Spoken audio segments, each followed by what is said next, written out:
You won't believe what this guy said to me one day in my kitchen. It totally froze me in place and changed how I saw my whole life. I'm 52 years old. My name is Diane Turner, and I've always thought of myself as a down-to-earth woman, steady, with my feet on the ground, and my feelings tucked away neatly. I was married once for 16 years. It ended quietly. No yelling, no cheating, just silence, growing apart, and the slow, sure falling apart of something that once seemed full of hope. Since then, I've lived a life of comfort, routine, reliable, familiar. I never went looking for anything unexpected. Not love, not drama, not change. I had my garden, my morning walks, my book club every other Tuesday. I thought that was enough. But then he appeared behind me that day in the kitchen.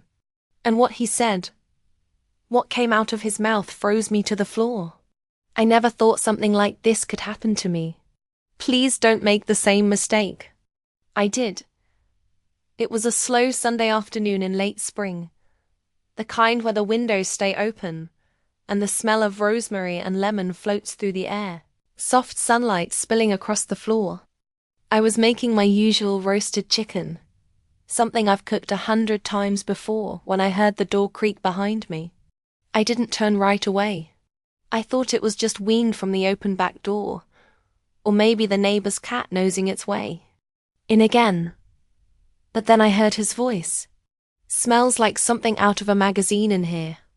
I turned, and there he was. Ethan, my friend Valerie's son. He was taller than I remembered, broader in the shoulders, with a quiet presence that had changed.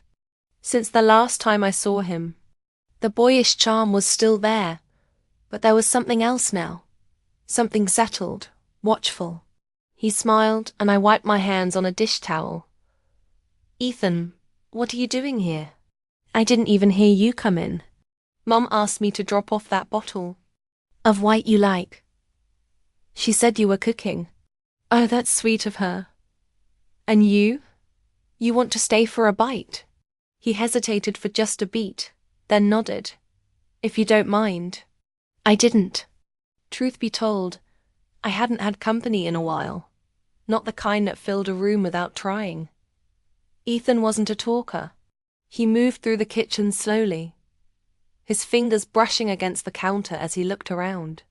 It still smells the same in here, he said. Like thyme and something warm. I used to love it when Mom brought me over after school. You were always such a polite kid, I said, half laughing. Tried so hard to be grown up.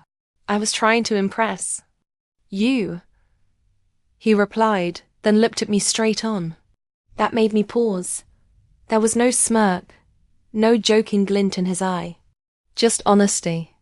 I turned back to the oven, suddenly aware of how close he was standing. The air felt denser, not uncomfortable, just different. I busied myself with basting the chicken, trying to shake the unexpected tension. Maybe I was imagining it. Maybe I was reading too much into a simple comment from someone who used to play with Legos in my living room. You've had a knack for making this place feel like home, he said behind me. His voice was low, almost thoughtful, like you belong here. Like anyone would want to stay.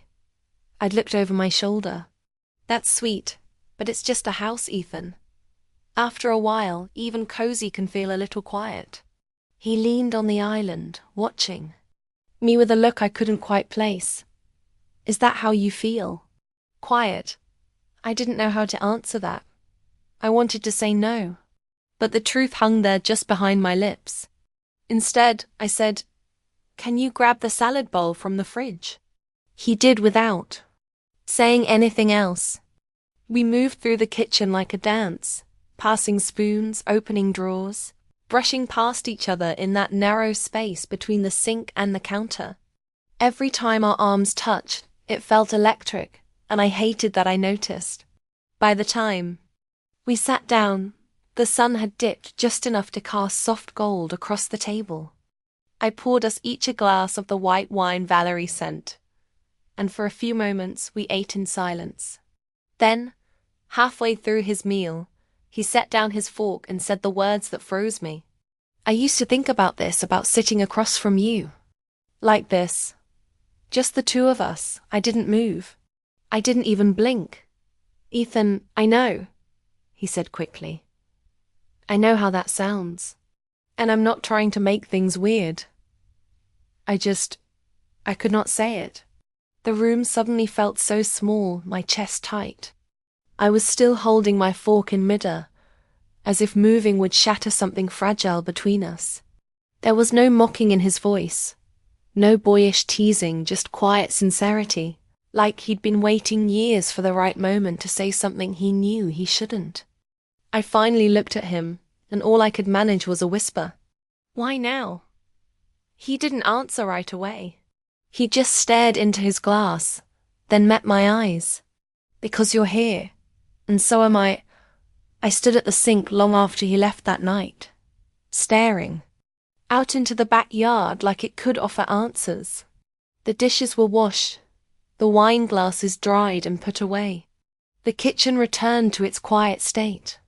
But inside me, nothing had settled. Ethan's words kept playing on a loop. Because you are here, and so am I didn't know what he meant.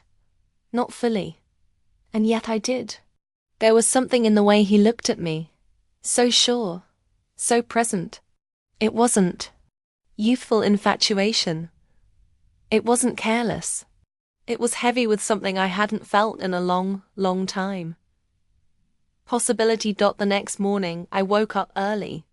The birds hadn't even started their usual chorus. And already I was wide awake, tangled in my sheets and my thoughts. I kept replaying the conversation, the glances, the small silences that spoke louder than the words themselves. I didn't tell. Valerie. How could I? What would I even say? Your son came over and said something that made me question everything I thought I knew about myself. No, that wasn't a conversation I was ready for. Still, by Wednesday I found myself pausing at the mirror before heading to the store. I curled my hair, not for anyone in particular. I told myself just because. I even put on that soft lilac top I hadn't worn since last spring. It made my eyes look brighter. At least that's what my sister used to say. I wasn't planning on running into Ethan again so soon. But life, as I've learned, doesn't wait for permission. It was later that afternoon, after I returned home, and was halfway through putting groceries away when I heard the doorbell. I wiped my hands on a towel and opened the door. There he was again, this time holding a box. Hey, Mom made this peach cobbler and told me to bring you a few slices. Is that so? I smiled, stepping aside. Come in. He walked in like he belonged there, like the walls remembered him. The air felt different again, charged, but not uncomfortable. I tried to ignore the way his presence made the space feel warmer. We sat in the kitchen, sharing the cobbler, which was still warm from the oven. We talked about small things. His job at the tech firm, my latest garden project, the weather. But underneath it all, there was a hum like music just beyond hearing. Then, as I was rinsing our dessert plates, he came up behind me quietly like the first time. Only this time, he didn't speak right away. He just stood there close enough for me to feel his breath near my shoulder. Do you ever wonder, he finally said, what life might have been like if things had gone differently? I turned slowly. What do you mean if he'd met someone else? Or if someone had said something sooner? The room felt still again, like time was hesitating. I think we all wonder. Things like that, I said gently. But wondering doesn't always mean acting. I know, he said. But it's hard to keep wondering when you're right in front of me. I didn't know what to say. I didn't know if I should say anything at all. He stepped back then, respectful, like he knew he was pushing a line and was willing to let me redraw. I'm sorry, he added. I don't want to make you uncomfortable. You didn't. I replied too quickly. Maybe you just caught me off guard. He nodded, hands in his pockets, his eyes soft. I should go. I walked him to the door, heart pounding, unsure of what just happened or what almost did. When he stepped outside, he turned and said, "I meant what I said the other night about how you make this place feel like home." Then he walked away, and I stood there, hand on the door, wondering why my heart was both racing and aching all at once. The next few days passed in a blur of half-finished chores and restless thoughts. I tried to go about my routine, watering the garden, folding laundry, flipping through books I couldn't focus on, but everything felt off-center. It was as though Ethan had rearranged the furniture inside my mind, and nothing quite fit where it used to. I caught myself thinking of him more often than I wanted to admit. The way he watched me like he actually saw me. Not just a middle-aged woman who once handed him juice boxes and Band-Aids, but someone whole, someone worth seeing. I hated how much it rattled me. On Friday, I walked to the farmer's market just to clear my head.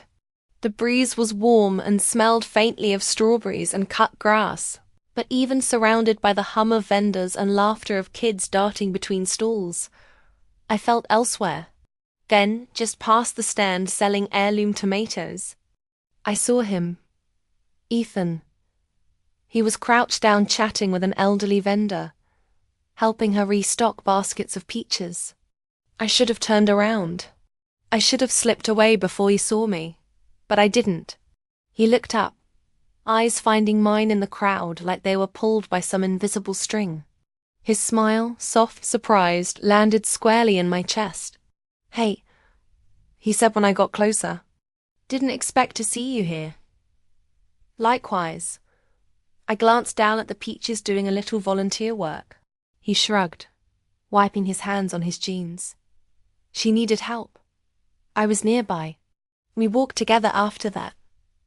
No plan. No real direction. Just wandering. Past rows of fresh flowers and homemade jam jars. The kind of quiet conversation that slips easily between two people who've already crossed an invisible threshold. He bought me an iced coffee. Said he remembered I liked mine with oat milk and just a hint of vanilla. I hadn't told him that recently. He just remembered. When we sat on a bench near the park's edge, I felt the urge to speak, to ask the question. That had been gnawing at me all week. Why me, Ethan? He turned to me, brows furrowed like he hadn't expected it. "I mean, I'm older than you. I'm your mom's friend. This isn't just a little complicated." He nodded slowly, thinking. "Because you're kind," he said. "Because you listen. Because when I walk into a room and you're in it, I feel safe. Seem like I don't have to pretend I've got it all figured out." I swallowed hard. No one had said anything like that to me in years, maybe longer. "I know how it sounds," he added. "And I know it probably makes things messy. But I'm not trying to pressure you. I just needed you to know it wasn't some fluke, that I meant it." I looked down at my hands, fingers curled tight around the paper coffee cup. I wanted to say something wise, something grown up and measured. But what came out instead was quiet, honest. "I've been alone for a long time, Ethan. Not lonely necessarily, but alone. And I got used to not expecting anything surprising or meaningful. I thought that part of my life was over." "It's not," he said softly. The moment stretched between us. Not quite charged like before, but heavy in a new way, full of weight and warmth and unspoken understanding. We parted with a hug that lingered just long enough to make my breath hitch. It wasn't romantic. It wasn't forward. It was gentle. And that somehow made it more intimate than anything else could have. That night, I stood in my bedroom brushing my hair in the mirror, and for the first time in a very long time, I didn't see just a woman getting older. I saw someone waking up. And that scared me just as much as it thrilled me. The morning after the market, I sat at my kitchen table with a cup of chamomile tea, watching the steam swirl upward, tracing shapes in the soft light. The house was quiet, save for the ticking clock and the occasional creak of the settling floorboards. Sounds I'd grown so used to they barely registered. But today everything felt different. It was as if the silence itself was holding its breath. I kept thinking about Ethan. His words, his presence, the way he looked at me like I mattered. Not as someone's mother's friend, not as a woman past her so-called prime, but as me, and it stirred something I hadn't dared to touch in years. Still the guilt crept in. Valerie, she had trusted me with her son since he was in middle school. I remembered baking cookies with him at this very table while she ran errands. I remembered his awkward teenage years, the braces and lanky limbs, the too big sneakers and bashful smiles. And now I was thinking about the curve of his jaw, the quiet confidence in his voice, and the warmth that bloomed in my chest whenever he entered a room. That afternoon, I found myself holding the phone, thumb hovering over Valerie's name in my contacts, but I couldn't bring myself to press call. Not yet. Instead, I did something I hadn't done in years. I wrote a letter to myself, really, about who I had been, who I thought I would become, and who I was now, sitting in this kitchen, feeling the ground shift beneath her feet. I wrote about the ache of aging in silence, about the loneliness I'd convinced myself was comfort, about the way Ethan saw me, and how terrifyingly alive that made me feel. I didn't send it. I folded the letter, tucked it into the back of my journal, and let it sit there like a secret. Later that evening, just as the sky began to blush with that golden hue only summer evenings can bring, there was a knock at the door. I knew it was him before I even looked. Ethan stood there with a quiet smile, hands in his pockets, eyes a little nervous this time. Didn't mean to show up unannounced. "It's okay," I said, stepping aside. "Come in. We didn't talk much at first." He followed me into the kitchen, where the scent of basil still lingered from dinner, and we sat across from each other, the air thick with things unspoken. "I've been thinking," he finally said, voice low. "So have I." He looked down, then up. "I don't want to make your life more complicated. If you need me to walk away, I will. But I needed you to know this isn't some passing thing for me. I felt this for a while, and I can't pretend I don't anymore." I stared at him for a long time. Not because I didn't believe him, but because I did. And that belief scared me. "You caught me off guard, Ethan. You still do. But I'd be lying if I said I didn't feel something too." Relief washed over his face, and a softer tension took its place, gentle but undeniable. "I'm not asking for anything you're not ready for," he said. "I just want the chance to know you. As you are now." I nodded slowly. "I've spent years making myself small," I said. "Quiet, neat, predictable, and I think maybe I'm ready to stop doing that." He reached across the table, not to take my hand, but just to rest his fingers near mine. A silent invitation. I didn't take his hand. Not yet. But I didn't pull away either. We sat like that until the light faded and the crickets began their evening song. And for the first time in what felt like forever, I didn't feel alone in the silence. I felt seen. And maybe, just maybe, that was enough for